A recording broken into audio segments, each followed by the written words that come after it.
Amanda Blue? Billy Feeble?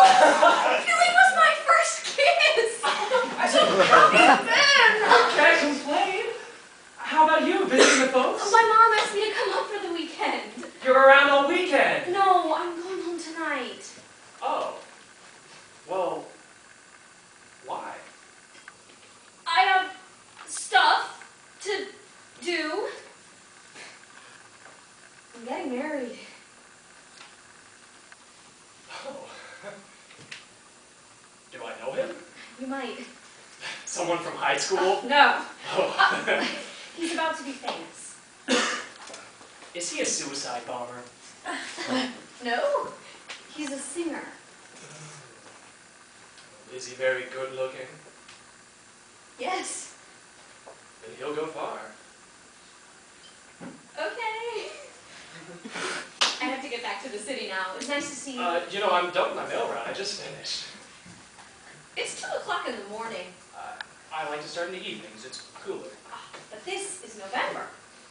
Also, there are people in the windows of the houses, so that's exciting. That's voyeurism. Wow, you've really become a glass half empty kind of girl. Billy, were you always this strange? I was. You used to be strange, too. Hardly. In high school, whenever one of the popular boys asked you out, you used to look at them straight in the eye and go sing A. I never did that. The only reason you agreed to go out with me was because I told you I have perfect pitch. Do you have perfect pitch? Yes, I do. Sing A.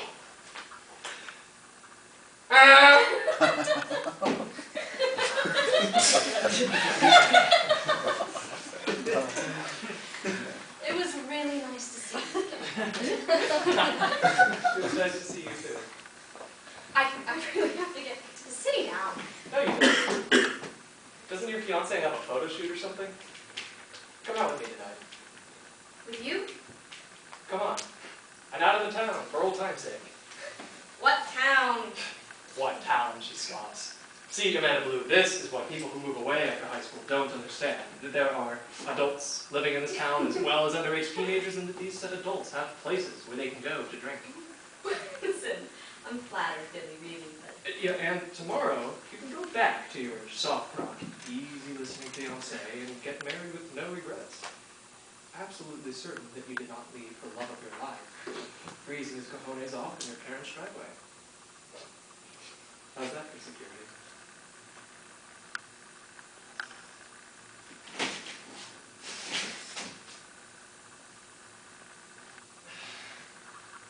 Go ahead. Somebody cricket! Are you okay? Not really. Good.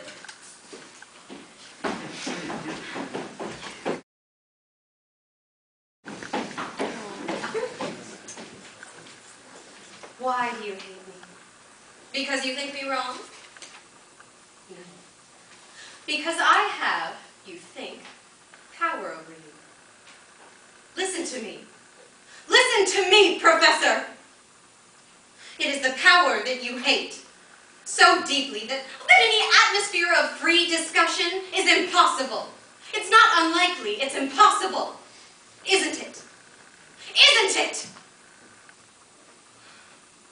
Now, the thing which you find so cruel is the selfsame process of selection I and my group go through every day of our lives.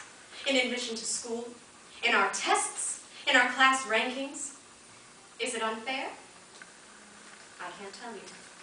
But if it is fair, or even if it is unfortunate but necessary for us, then by God, so must it be for you. You write of your responsibility to the young. Treat us with respect, and that will show you your responsibility. You write that education is just hazing, but we worked to get to this school. And some of us overcame prejudices. Economic, sexual, you cannot begin to imagine. And endured humiliations I pray that you and those you love never will encounter. To gain admittance here, to pursue that same dream of security you pursue. We, who are in danger of being deprived of it by the administration, by the teachers, by you, by, say, one low grade that keeps us out of graduate school, by one capricious or inventive answer on our parts, which perhaps you don't find amusing. Now you know. Do you see what it is to be subject to that power?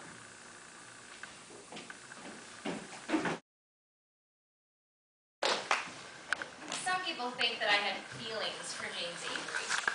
That was not true. But before he went away, he always used to say something, which I will never forget.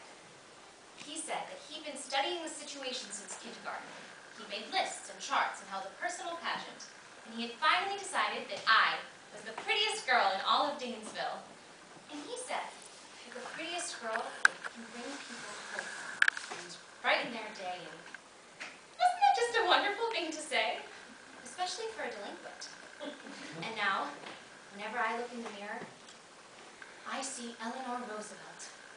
Only, of course, pretty.